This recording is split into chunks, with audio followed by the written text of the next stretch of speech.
এই যা, সকালবেলায় আবার বৃষ্টি শুরু হয়ে গেল। ভেবেছিলাম একটু চায়ের দোকানে গিয়ে বসবো, তার আর উপায় নেই।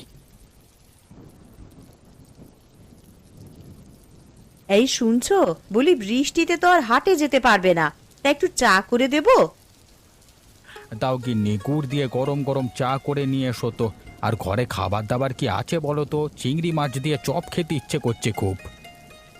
সে তো আর নেই, তবে শুকনো চিংড়ি আছে, তা মশলা দিয়ে ভেজে নিয়ে আসছি খন। আর মুড়ি খাবে? মুড়ি দেবো? বেশ বেশ, তাই নিয়ে এসো। এমন বর্ষায় এই খাবারই তো চাই। তাহলে বসো একটুক্ষণ, আমি নিয়ে আসছি এক্ষুনি।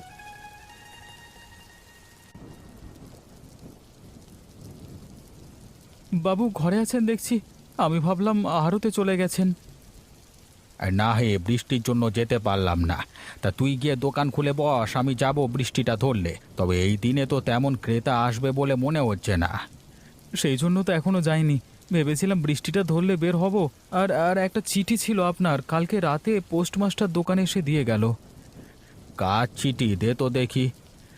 এই নিন। ইন্দুবালা লিখেছে জামাইকে নিয়ে কালকে বাড়িতে আসবে, সাথে শ্বশুর বাড়ির লোকজনও আসছে। দিদিমণি বাড়িতে আসবে? এ তো খুশির সংবাদ। অনেকদিন হলো তিনি এদিকে আসেন না। হ্যাঁ রে, জামাইটা সরকারি চাকরি করে বেরোবার সুযোগ পায় না। কে বেড়াতে আসছে? ইন্দু নাকি? হ্যাঁ গিন্নি, তবে এবারও একা নয়, সাথে জামাই বাবাজিও আসছে। ওর শ্বশুর শাশুড়ি আসবে বলল। তাহলে তো আমাদেরকে জোগাড় যন্ত্র করতে হবে। এতগুলো মানুষ আসবে, ভালো মন্দ না খাওয়ালে কি আর মান সম্মান থাকবে? সে দায়িত্ব তোমার। কি কি রান্না করবে তা আমাকে বলো, আমি প্রকাশকে দিয়ে আনিয়ে রাখবো। এই বর্ষাতে আসছে, তা পাড়া গাঁয়ের ইলিশ না খাওয়ালে কি আর হয়? ও প্রকাশ, তুমি আমায় একজোড়া ইলিশ এনে দিও তো। সে আর বলতে, আমি এক্ষুনি হাট থেকে ইলিশ এনে দিচ্ছি। আমাদের হাটের ইলিশ ভালো নয়, তুমি বরং চন্দ্রডিঙায় যাও, সেখানে বাজারের সেরা ইলিশ পাওয়া যায়। আমিও শুনেছি সে কথা। চন্দ্রডিঙায় নাকি খাঁটি পদ্মার ইলিশ নিয়ে আসে, কিন্তু সে তো অনেক দূরের পথ।